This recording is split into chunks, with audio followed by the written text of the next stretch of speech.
Hello बच्चों, good morning to all of you. कैसे हैं आप सभी और कैसी चल रही है आपकी पढ़ाई? मैं अभिषेक कुमार आप सभी का हमारे इस वीडियो लेक्चर में बहुत बहुत स्वागत करता हूं। बच्चों, कैसे हैं आप सभी और आपकी पढ़ाई तो अच्छी चल रही है ना? तो देखिए बच्चों, जैसे कि आप सभी को पता है कि मैं जो है आप सभी के लिए क्लास 9, 10th, 11 और 12 की केमिस्ट्री की लेक्चर जो है वो कंटिन्यू कर रहा हूँ। ओके। और साथ ही इसमें से सबसे इम्पॉर्टेंट बात यह है कि बहुत सारे ऐसे लेक्चर रहे हैं जो कि काफ़ी इंटरेस्टिंग रहे हैं और काफ़ी समझने वाले रहे हैं, कॉन्सेप्चुअल रहे हैं।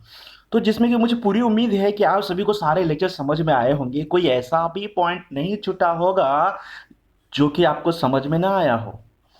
तो जैसे कि आप सभी जानते हैं कि आज का जो हमारा लेक्चर है, जो स्क्रीन पे आपको दिख रहा है, मेटल एंड मेटलर्जी, यानी धातु और धातु कर्म। तो देखिए बच्चों, इस चैप्टर में हम ये जानने वाले हैं कि कौन कौन से मेटल्स होते हैं, मेटल्स का क्या उपयोग होता है, अगर एक मेटल को या एक धातु को किसी दूसरे धातु से या किसी दूसरे पदार्थ से, भले वो अम्ल हो, क्षार हो या कोई अन्य पदार्थ हो, उससे अभिक्रिया कराने पे हमको क्या देखने को मिलती है। ये सभी बातें आएंगी इस मेटल नाम के चैप्टर में और इसमें हमें बहुत सारी इंपॉर्टेंट चीज़ों को पढ़ना होगा।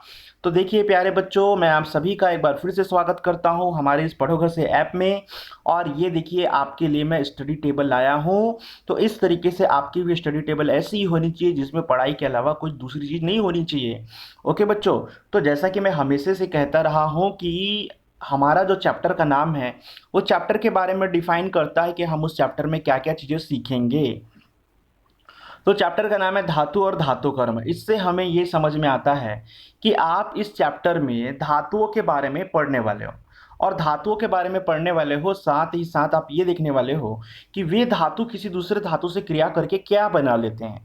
तो ये चैप्टर आपको क्यों पढ़ना है, क्यों काम आएगा? एक तो 10th बोर्ड में आपके लिए काफ़ी ज़्यादा इंपॉर्टेंट है। ये हमारे क्लास 10 का वीडियो लेक्चर रहेगा। ओके, जो कि इसका लेक्चर नंबर 1 है, ये वाला लेक्चर नंबर 1 रहेगा इस चैप्टर का। तो यहाँ पे देखिए, इस चैप्टर को पढ़ना आपके लिए इसलिए इम्पोर्टेंट है क्योंकि ये चैप्टर आपको एग्जाम में भी अच्छे नंबर ला करके देगा। और दूसरा इम्पोर्टेंट इसलिए है क्योंकि जब आप फैक्ट्री में काम करने जाओगे, ओके, जब आप मान लो इंजीनियर बन गए, आप इंजीनियरिंग कर रहे हो या फिर आप मेडिसिन के बारे में स्टडी कर रहे हो, तो वहाँ पे कई सारे ऐसे फैक्ट के बारे में पता चलेगा आपको, जिससे कि आपको पता चल पाएगा कि कैसे कौन सा मेटल किससे रिएक्शन करता है। तो अगर आप ये चैप्टर अच्छे से पढ़ते हो तो आपको बहुत काम आएगा, क्योंकि ये चैप्टर आपको बताएगा कि कोई भी मेटल किसी दूसरे मेटल से रिएक्शन करके क्या बनाता है। तो गौर से देखिएगा इस चैप्टर को। और इस चैप्टर की शुरुआत से पहले हम एक इम्पॉर्टेंट बात पे डिस्कशन करना चाहेंगे आप सभी से। वो क्या है? वो कबीर जी का एक दोहा है। एक पॉजिटिव एनर्जी के साथ हम शुरुआत करेंगे, एक गोल्डन सेंटेंस के साथ। कबीर जी कहते हैं, क्या कहते हैं कि बड़ा हुआ सो क्या हुआ, जैसे पेड़ खजूर, पंथी को छाया नहीं, फल लागे अति दूर। मतलब यह है कि खाली बड़े हो जाने से कुछ नहीं होता। अगर आपके पॉइंट ऑफ व्यू से समझें, अगर आपके लिए समझें, तो ये दोहा क्यों इंपॉर्टेंट है कि खाली बड़े हो जाने से, क्लास 10 में आ जाने से कुछ नहीं होता। आपको क्लास 10 में भले आ गए हो, लेकिन जब तक आपके पास नॉलेज का पिटारा नहीं है बच्चों, जब तक आपके पास ज्ञान का पिटारा नहीं है, तब तक आप उसी पेड़ के समान हो जो कि एक चलते हुए राहगीर को भी छाया नहीं दे सकते। तो आप खुद सोच लीजिए कि आपको अपने ज्ञान का पिटारा खोलना है, क्या अपने ज्ञान का पिटारा का भंडार बढ़ाना है या वैसे ही रखना है। तो ये आप पे निर्भर करता है। तो चलिए हम इस लेक्चर की शुरुआत करते हैं। सबसे पहले हम देख लेते हैं इसका इंडेक्स, इसके सूचकांक देख लेते हैं, इसमें क्या क्या हम पढ़ने वाले हैं इस चैप्टर में। ये सबसे पहले जानना आपके लिए इंपॉर्टेंट है। हम सबसे पहले इसका नॉर्मल इंट्रोडक्शन देखेंगे, फॉर्मल एक इंट्रोडक्शन देख लेंगे इसका। फिर उसके बाद दूसरा देखेंगे धातुओं के गुणधर्म कौन कौन से हैं, मतलब धातु जो है वो कौन कौन सी प्रॉपर्टीज को मेंशन करती है, उसके बारे में हमको यहाँ पे स्टडी करनी है बच्चों। ओके, बिल्कुल करेंगे सर। फिर उसके बाद धातुओं के रासायनिक गुणधर्मों के बारे में स्टडी करेंगे कि आखिरकार धातुओं की कौन कौन सी केमिकल प्रॉपर्टीज होती है, ये पता तो होना चाहिए ना आपको। बिल्कुल होना चाहिए भाई, बिल्कुल होना चाहिए। तीसरी इंपॉर्टेंट पॉइंट है कि धातुओं का वायु में दहन करने पे क्या होता है। अगर मान लीजिए कोई भी धातु है, कोई भी मेटल है, अगर आप उसे वायु के साथ यानी ऑक्सीजन के साथ रिएक्शन करा रहे हो तो आपको क्या रिजल्ट मिलता है, इसके बारे में हम इसमें स्टडी करेंगे। दूसरी इंपॉर्टेंट बात हम यहाँ देखेंगे कि धातुओं का जल से अभिक्रिया, अगर मान लीजिए कोई मेटल है, अगर वो वाटर से रिएक्शन करती है तो क्या होता है। आपको ये तो पता होगा कि आयरन जो है, लोहा जो है, पानी से पंगा नहीं ले सकता। लोहा इतना सॉलिड है, वाटर इतना विनम्र है, लेकिन ये वाटर से पंगा नहीं ले सकता, क्योंकि वाटर से पंगा लिया, वाटर के रिएक्शन में आया तो इसमें क्या होगा दोस्तों, जंग लग जाएगी। ओके, तो इसलिए लोहा इतना कठोर होते हुए भी एक मृदु जल से पंगा नहीं ले सकता। ओके, तो हमें भी विनम्र होना चाहिए उसी जल के भांति। देखिए उसके बाद हम पढ़ेंगे यहाँ पे धातुओं का अम्लों से क्रिया होने पे हमको क्या रिजल्ट दिखाई देता है। अम्ल यानी कि आपको पता है एसिड होता है। एसिड अगर किसी मेटल से अभिक्रिया में भाग लेता है, अगर कोई अम्ल जो है किसी धातु से अभिक्रिया में भाग लेता है तो आपको देखने को मिलेगी कि कौन कौन सी रिएक्शन वहाँ हो रही है। साथ ही अगला पॉइंट हम डिस्कस करेंगे धातुओं की प्राप्ति से संबंधित, आखिरकार धातुओं की प्राप्ति कहाँ कहाँ से कैसे कैसे हुई। उसके बाद हम देखेंगे छत्तीसगढ़ के प्रमुख खनिज एवं उसका वितरण। उसके बाद देखेंगे धातु कर्म यानी मेटलर्जी, यानी कि यहाँ से हम देखेंगे अलग अलग धातुओं को मिक्स करने पे क्या क्या बनता है। लेकिन हर धातु में कोई ना कोई खराबी होती है, तो इसलिए अयस्क का सांद्रण किया जाता है। धातुओं का निष्कर्षण यानी धातुओं को शुद्ध करने के लिए एक कई सारी अभिक्रियाओं से इसको गुजारा जाता है, तो उन अभिक्रियाओं के बारे में हमें इसमें स्टडी करनी है। उसके बाद हम यहाँ पे कवर करेंगे कि धातुओं के सल्फाइड या कार्बोनेट अयस्क का ऑक्साइड में कैसे परिवर्तन होता है। कोई भी मेटल का सल्फाइड है, जैसे कि मान लो ये इसका सल्फाइड हो गया, तो ये जो है कैसे रिएक्शन करके ये ऑक्साइड में परिवर्तित होगा, इसके बारे में हम इस वाले पॉइंट में कवर करेंगे। ओके, धातुओं के ऑक्साइड का धातुओं में अपचयन कैसे होता है, मतलब कि जो मेटल्स के जो ऑक्साइड होंगे उसको मेटल्स के फॉर्म में ही इसका रिडक्शन कैसे होगा, इसके बारे में हमें यहाँ पे स्टडी करनी है बच्चों।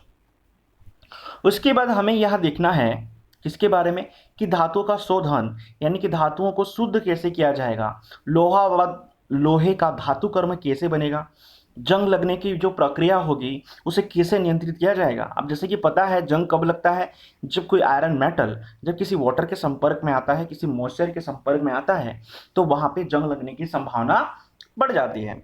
तो इसको हम कैसे कंट्रोल कर पाएंगे, इसके बारे में हम इस पॉइंट में स्टडी करने वाले हैं। उसके बाद हम यहाँ देखेंगे लोहे पर जंग लगने का रासायनिक सिद्धांत क्या क्या है। ये भी बहुत इंपॉर्टेंट है, हर साल पूछा जाने वाला क्वेश्चन है। मतलब हर साल तो नहीं बोलूँगा, लेकिन most of the year, her randomly years में, यानी एक छोड़ के एक ईयर में या कभी कभी लगातार ये वर्षों में इस क्वेश्चन को बार बार पूछा गया है। उसके बाद हम यहाँ पे कवर करेंगे मिश्र धातु को, यानी मिक्स मेटल के बारे में हम यहाँ पे डिस्कस करेंगे। Okay, that mean the metalloids के बारे में। तो ये था बच्चों आपका एक फॉर्मल इंट्रोडक्शन इस चैप्टर के लिए। ओके, ये चैप्टर का एक फॉर्मल इंट्रोडक्शन था। अब जिसको हम शुरुआत करते हैं पहले पॉइंट से, जो कि पहला पॉइंट आपका बताता है सामान्य इंट्रोडक्शन। तो let's begin the lecture without talking any more. Okay, देखिए सबसे पहले आप हेडिंग लगा लीजिए सामान्य परिचय का। तो देखिए सबसे पहले हम यहाँ पे इसकी नींव थोड़ी पतली कर लेते हैं बच्चों, ताकि हमें लिखने में कोई प्रॉब्लम ना हो। ओके, तो सबसे पहले I would like to tell to all of you that किसके बारे में हम यहाँ बात करना चाहेंगे। सबसे पहले हम यहाँ पे बात करते हैं, जैसे हम यहाँ पे पढ़ने वाले हैं धातु एवं धातु कर्म का इंट्रोडक्शन। तो सबसे पहले हम जब यहाँ पे इंट्रोडक्शन देख रहे हैं बच्चों, किसका इंट्रोडक्शन देख रहे हैं, धातु एवं धातु कर्म का। ओके, तो सबसे पहले आपको यहाँ पता होने चाहिए कि कोई भी जो मैटर होता है वो क्या होता है। तो सबसे पहले हम यहाँ पे लिख लेते हैं मैटर। आप भी अपने कॉपी में नोट डाउन करते चलो, यहाँ से आपका नोट्स बनना शुरुआत हो गया। मैटर को हम कहते हैं पदार्थ। मैटर को हम क्या कहते हैं, पदार्थ कहते हैं बच्चों। पदार्थ क्या होता है, कोई भी पदार्थ, मतलब पदार्थ किसे कहते हैं, अगर पूछा जाए तो आप क्या आंसर दोगे, क्या आंसर दोगे बताओ जरा सोच के। पता चला? देखिए मैं आपको बताता हूं, पदार्थ किसे कहते हैं, जिसका कोई द्रव्यमान हो और वह स्थान घेरता हो, जिसका कोई द्रव्यमान हो और वह स्थान घेरता हो। अगर इंग्लिश में बोलोगे तो जिसका कोई मास हो और विच ऑक्यूपाई स्पेस, और जो स्पेस कवर करता हो। Matter is anything which has mass and occupy space. पदार्थ वह है, वह सब चीज़ें हैं जिसका द्रव्यमान होता है और जो स्थान घेरती है। यह इसका परिभाषा है बच्चों। तो एक्चुअली में जो मैटर है इसको दो भागों में बांटा गया है। मैं आपको बता देता हूँ मैटर को दो भागों में। पहले मैं इंग्लिश में बता दूँ, फिर हिंदी में बताता हूँ आपको। जैसे ये है मैटर, साथ साथ लिखते हैं चलो, यानी कि पदार्थ। अब इसको दो भागों में बांटा गया है इस तरीके से। एक है प्योर सब्सटेंस, प्योर सब्सटेंस कहा जाता है, जिसको हम शुद्ध पदार्थ के नाम से जानते हैं। और एक है मिक्सचर, जिसे आप मिश्रण के नाम से जानते हो। ओके। अब दूसरी इंपॉर्टेंट बात क्या है बच्चों, यहां पे समझने वाली बात यह है कि इनको भी अलग अलग पार्ट्स में डिवाइड किया गया है। कैसे, आइए देख ले। जो प्योर सब्सटेंस है उसे भी दो भागों में बांटा जाता है। एक है एलिमेंट और दूसरा है कंपाउंड। एलिमेंट को हम कहते हैं तत्व और कंपाउंड को हम कहते हैं यौगिक। ये तो आपको पता ही होगा। ओके। आई थिंक आपको तत्व और यौगिक की परिभाषा तो पता होगी, मुझे बताना नहीं पड़ेगा, लेकिन फिर भी मैं बता देता हूँ। तत्व किसे कहते हैं, जो एक ही प्रकार के पदार्थ से मिलकर बना होता है वो तत्व होता है। यौगिक किसे कहते हैं, जो कम से कम दो प्रकार के पदार्थों से मिलकर बना हो, वह यौगिक कहलाता है। अब उसके बाद देखिए मिश्रण क्या होता है, जो दो से अधिक प्रकार के पदार्थों से मिलकर के बना होता है उसे हम मिश्रण कहते हैं बच्चों। तो आप इसका स्क्रीनशॉट ले सकते हो। अब यहां से देखिए, हम यहां से आगे बढ़ते हैं। मिश्रण, मिश्रण को भी दो भागों में बांटा जाता है। वो कौन कौन से दो भाग हैं, एक भाग है इसका होमोजेनियस मिक्सचर,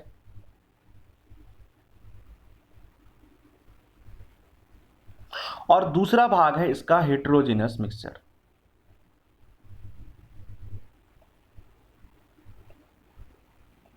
हेटेरोजेनियस मिक्सचर यानी कि इसे कहा जाता है समांगी मिश्रण और इसे कहा जाता है विषमांगी मिश्रण। तो ये पदार्थ का एक इंट्रोडक्शन हो गया बच्चों। तो समांगी मिश्रण क्या किसे कहते हैं, कि अगर किसी भी पदार्थों को आपस में मिलाया जाए तो उसके बारे में ये हमें पता ही न चल पाए कि दोनों का लेयर अलग अलग है। जैसे एग्जाम्पल के लिए मैं आपको बताना चाहूँगा कि अगर आपने कोई पात्र लिया है, उसमें आपने क्या किया, जल डाल करके रखा है, वाटर डाल करके रखा है। अब इसमें आप क्या करते हो, उजाला डाल देते हो, मान लो 4 बूंदों वाला उजाला। ओके। जब आप उसको मिक्स करोगे तो ये पूरा वाटर में मिक्स हो जाएगा। क्या आप बता पाओगे कौन सा लेयर इसमें उजाला का है, कौन सा लेयर वाटर का है? नहीं बता पाओगे ना। बस ऐसे मिश्रण को हम होमोजेनियस कहते हैं। और सिंपल एग्जांपल देखना चाहो, दूध में जब पानी मिला होता है तो पता ही नहीं चलता दूध कौन सा है, पानी कौन सा है। ये भी एक होमोजेनियस मिक्सचर है। हेटेरोजेनियस मिक्सचर इसके क्या होगा, जस्ट इसका अपोजिट। जैसे मान के चलो कि आपके पास कोई पात्र है, पात्र में आपने क्या किया, यहाँ पे जल भरा हुआ था, इस तरीके से यहाँ पे जल रखा हुआ था। अब आपने क्या किया बच्चों, उसमें आपने रेती डाल दी यहाँ पे। तो ये क्या हो गया, अलग से पता चल रहा है कि रेती इसकी निचली सतह पे जमा है।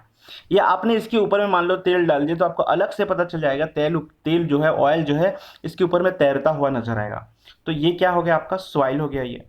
तो हमको यहाँ देखने से समझ में आ रहा है सर कि ये विषमांगी मिश्रण का डायग्राम है। तो इस तरीके से आप इसका स्क्रीनशॉट यहाँ पे ले लो, ये आपका इंट्रोडक्शन रहेगा। ओके। अब इसी के आधार पे यहाँ पे तत्वों को, यौगिकों, धातुओं और अधातुओं में भी बांटा गया है। तो यहाँ पे निश्चित करना आसान है कि कौन सा तत्व धातु है तथा तत्व है, कौन सा धातु है, कौन सा अधातु है। बड़ा आसान है, इसमें कोई दिक्कत वाली बात नहीं है। बस आपको उनके गुणों का अध्ययन करना होगा, जिनके आधार पे आप आसानी से बता दोगे कौन सा धातु है, कौन सा धातु है। तो चलते हैं हम हमारे स्लाइड में बच्चों। आई थिंक आपको ये पॉइंट जो है समझ में आ चुकी होगी। अब इसके बाद हम पहला पॉइंट यहाँ पे कवर करते हैं, धातुओं की भौतिक गुणधर्म कौन कौन से हैं। तो पहला पॉइंट आपका आता है, धातुओं का भौतिक गुणधर्म कौन सा है, यानी कि physical properties of the metals are. सबसे पहले देखिए, धातु जो है चमकीली होती है, उसको देख के आप बता सकते हो ये धातु से बना हुआ है भाई। ओके।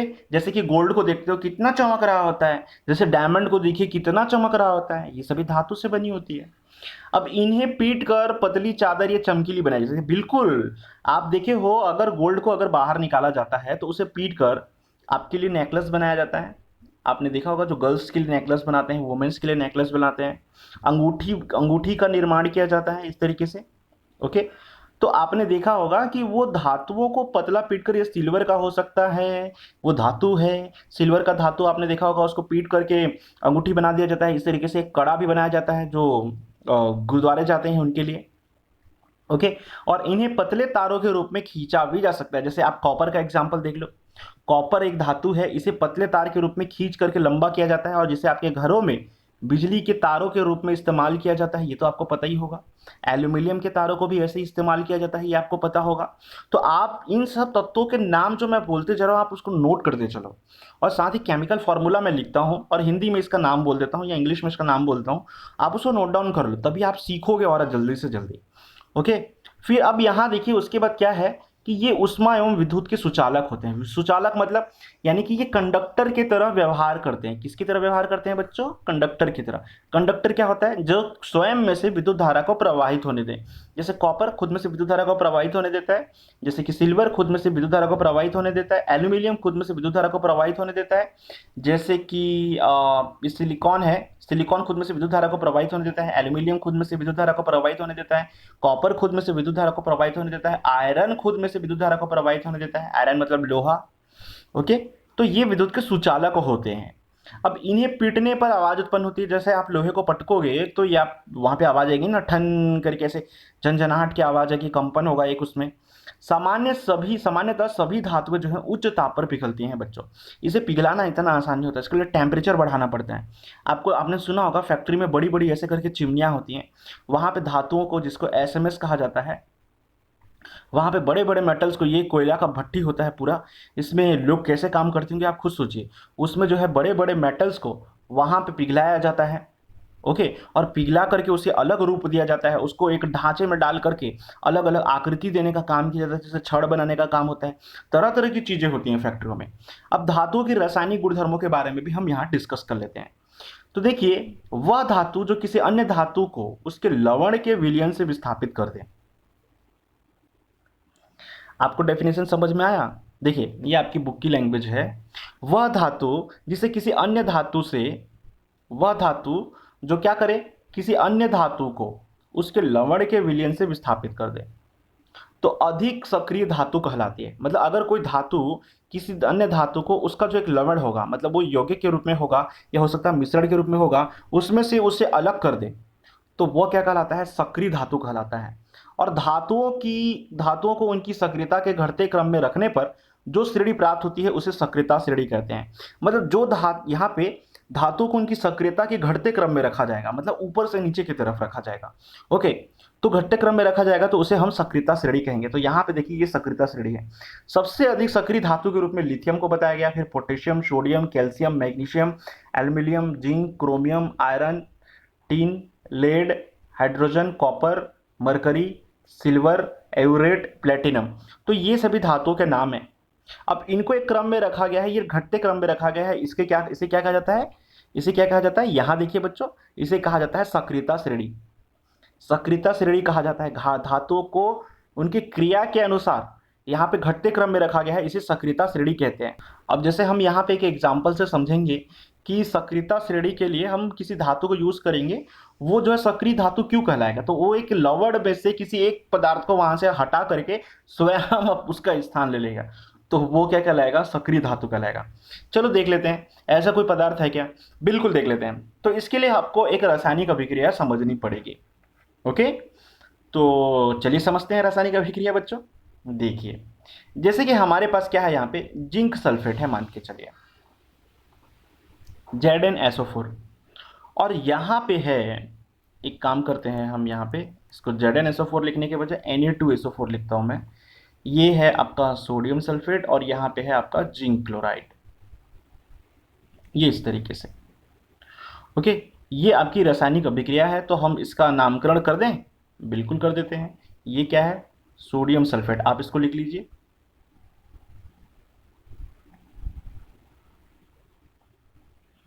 और ये क्या है? Zinc chloride.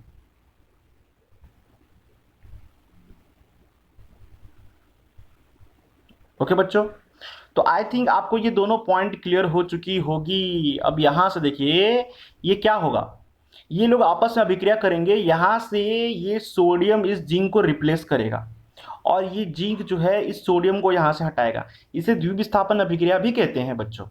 द्विविस्थापन अभिक्रिया है, यहां से दोनों विस्थापित हो रहे हैं, जिंक यहां से हट रहे हैं, सोडियम वहां से हट रहे हैं। तो यहां पे ये सक्रिय धातु कहलाएंगे, मतलब जिंक भी उतना ही सक्रिय धातु है जितना सोडियम है, क्योंकि जिंक भी सोडियम को हटा रहा है। तो यहां पे क्या हो जाएगा, फाइनली आपका जो केमिकल रिएक्शन है आपको यहां पे नजर आएगा किस तरीके से। आइए देख लेते हैं।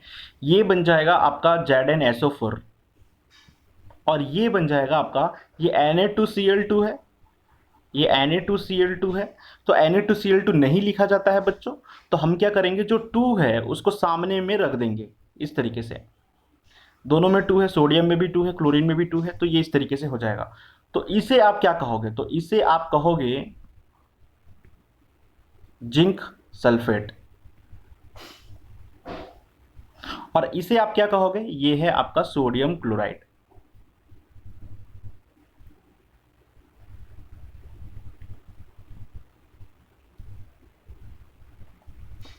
तो आई थिंक आपको ये क्लियर हो चुका होगा ये पॉइंट कि किस तरीके से आप इनको समझ सकते हो। ओके, तो यहाँ पे देखिए ये जो है, यहाँ पे जिंक और सोडियम, बेसिकली जिंक और सोडियम ये दोनों सक्रिय धातु के रूप में यहाँ पे पहचाने जाएंगे। तो इस तरीके से हम इसकी अभिक्रिया देख सकते हैं बच्चों। तो आई थिंक आपको समझ में आ चुका होगा।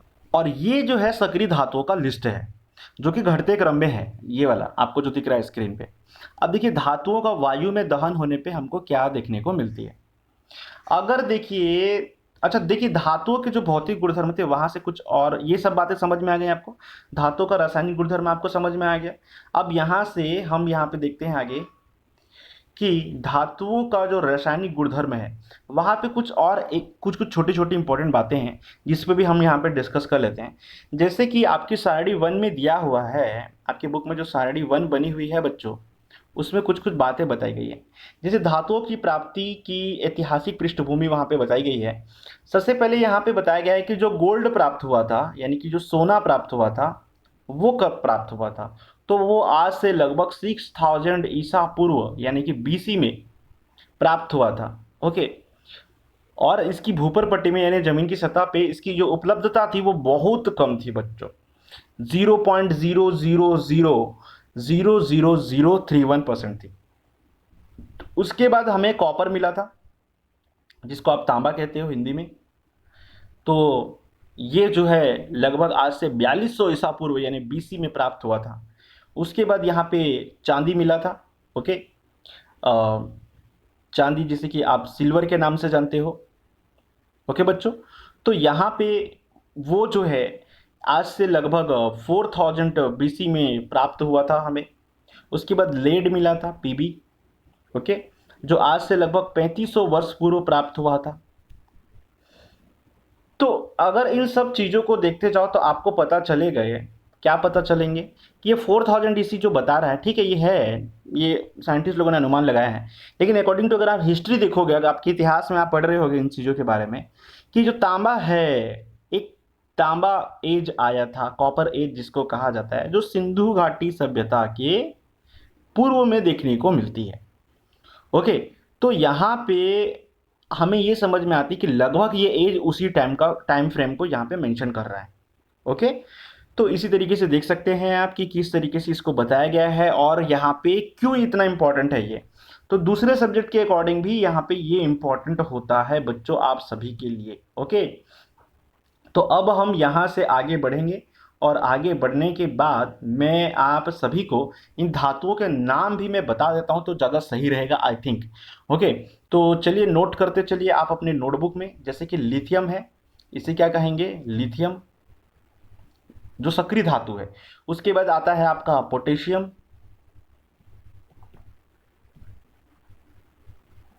उसके बाद आता है आपका सोडियम, उसके बाद आता है आपका कैल्शियम, उसके बाद आता है आपका मैग्नीशियम,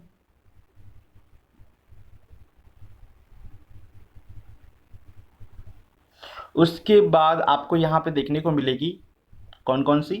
मैग्नीशियम के बाद आता है आपका एल्यूमिनियम। ओके, फिर उसके बाद ये सक्रिय धातु का क्रम है, मैं बता रहा हूं आपको। उसके बाद आता है आपका जिंक, उसके बाद आता है क्रोमियम, उसके बाद आपको देखने को मिलेगा आयरन। इस तरीके से आप इनको गौर कर सकते हो। फिर उसके बाद आएगा टीन, उसके बाद आएगा लेड, उसके बाद आएगा हाइड्रोजन, ये तो पता है आपको। फिर उसके बाद आएगा कॉपर, फिर उसके बाद आप देखोगे चार और हैं, Hg यानी कि मरकरी,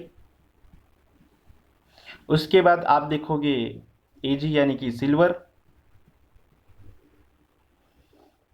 उसके बाद देखोगे Au एवरेट, इसको कहा जाता है गोल्ड, और इसको अर्जेंटाइट कहा जाता है सिल्वर को। उसके बाद देखोगे प्लेटिनम, ये लास्ट है आपका। तो ये सभी आपके धातुओं की घटती अक्रियशीलता है, जिसमें कि आपने इन सभी धातुओं के नाम को देख लिया, जिसको सक्रियता श्रेणी के नाम से जाना जाता है। तो वह धातु जो किसी अन्य धातु को उसके लवण के विलयन से विस्थापित कर रही है, अधिक सक्रिय धातु कहलाती है। हमने इसको देख लिया, यानी कि एक्टिव मेटल कहलाता है, अधिक एक्टिव मेटल कहलाएगा वो। ओके, और ये जो है आपने जो श्रेणी देखी, इसको एक्टिविटी सीरीज कहा जाता है। तो आई थिंक ये सभी बातें आपको समझ में आ चुकी होंगी, और इसमें से कोई भी पॉइंट ऐसा नहीं होगा जो आपको समझ में न आया हो, मुझे ऐसा लगता है बच्चों। फिर भी अगर आपको कोई डाउट होता है तो आप मुझसे पूछ सकते हो, कंफर्म करा सकते हो कि कैसे सर ये आपने ये बताया था, ये ऐसा है वैसा है बोल के। तो आपकी बुक में जैसे कुछ कुछ एग्जाम्पल है, मैं आपको उसके भी डिस्कस करके यहाँ पे समझा देता हूँ कि आपकी बुक का एग्जाम्पल भी छूटना नहीं चाहिए भैया। ओके, जैसे कि देखिए सारणी 2 को देखने पर हमें जानकारी मिलती है, आपकी बुक में लिखा हुआ है पेज नंबर 138 आई थिंक, उसमें कि जहाँ लिथियम सबसे ज़्यादा सक्रिय धातु है, वहीं प्लेटिनम, लिथियम सबसे ज़्यादा सक्रिय धातु ये आपको पता चला, और वहीं पे जो प्लेटिनम आपको देखने को मिला था वो सबसे कम सक्रिय धातु है। ओके, साथ ही हमें धातुओं के तुलनात्मक अध्ययन में भी यहाँ सहायता मिल गई कि कौन सी धातु अधिक सक्रिय है। ओके, अब देखो एग्जाम्पल के लिए, जैसे हम यहाँ पे एक एग्जाम्पल कवर करेंगे, किसका एग्जाम्पल, जैसे आयरन और सिल्वर का एग्जाम्पल। देखो ये आयरन हो गया और ये सिल्वर हो गया। तो यहाँ पे आयरन सिल्वर को सिल्वर के लवण से विस्थापित कर देता है। जैसे कि अगर सिल्वर का लवण है कोई, तो वहां से वो उसको विस्थापित कर देगा, किंतु आयरन जिंक को जिंक के लवण से विस्थापित नहीं करेगा। तो देखो हमने यहाँ पे क्या जाना, कुछ कुछ इंपॉर्टेंट बातें हैं, हम उसको डिस्कस करते हैं वाइड। देखिए हमने क्या देखा कि आयरन सिल्वर को, आप इसको नोट कर लो ये वाले पॉइंट को भी, आयरन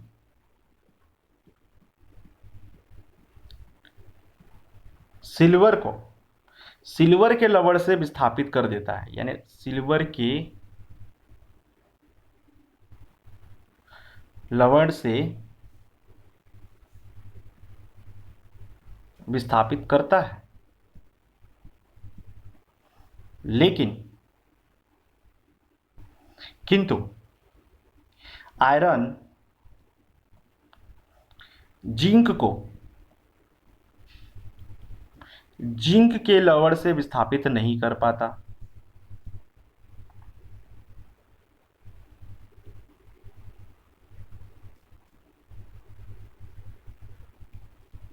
अब इसके पीछे कारण क्या होगा? ओके, सक्रियता श्रेणी में हाइड्रोजन के ऊपर आने वाली धातुएं जो होती हैं वो तनु अम्लों से अभिक्रिया कर हाइड्रोजन गैस मुक्त करती हैं। जो आपने सक्रियता श्रेणी देखी थी उसमें हाइड्रोजन के ऊपर आने वाले धातु, हाइड्रोजन के ऊपर कौन कौन से आते हैं, जैसे कि लिथियम है, potassium, sodium, calcium, magnesium, aluminium, zinc, chromium, iron, okay, tin, lead, ये सभी हाइड्रोजन के ऊपर आते हैं। तो ये सक्रियता श्रेणी में ये वो धातु हैं जो तनु अम्लों से अभिक्रिया करके हाइड्रोजन गैस मुक्त करती हैं। अगर हम सक्रियता श्रेणी की धातुओं को उनके शुद्ध रूप में प्राप्त होने के समय के साथ तुलना करें तो हमें पता चलता है कि सबसे ज्यादा अभिक्रियाशील धातु कौन कौन सी है। तो अगर शुद्ध रूप में अगर आप देखोगे सबसे ज्यादा अभिक्रियाशील धातु आपको कौन कौन सी देखने को मिलेगी बच्चों?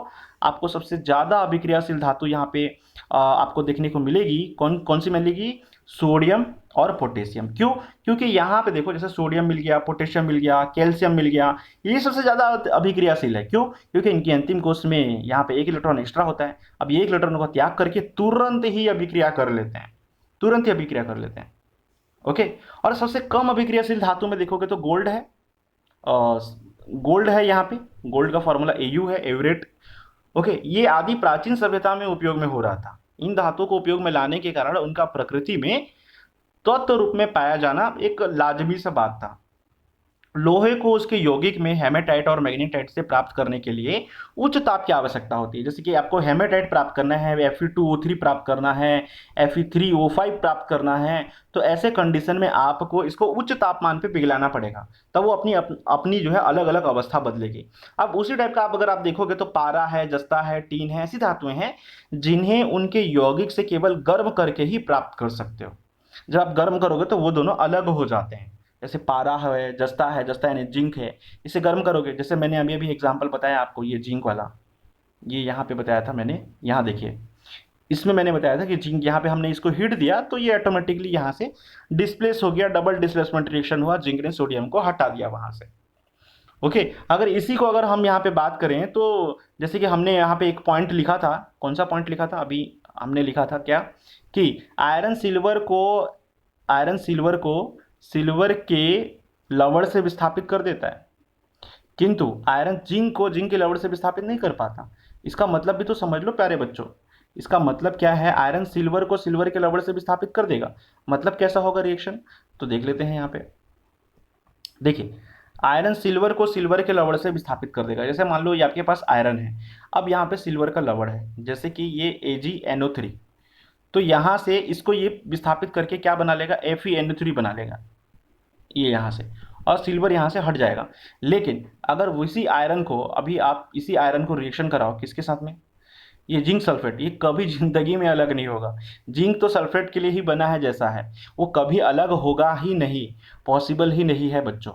ओके, तो इसीलिए जो है यहाँ पे ये इसको अलग नहीं कर पाता। तो अलग अलग धातु की अलग अलग क्रिया होती है, ऐसा नहीं कि एक धातु है जो किसी को अलग कर रहा है, कहीं से उसके स्थान को छीन रहा है तो वो सभी धातुओं के साथ, सभी यौगिकों के साथ में वैसा करेगा।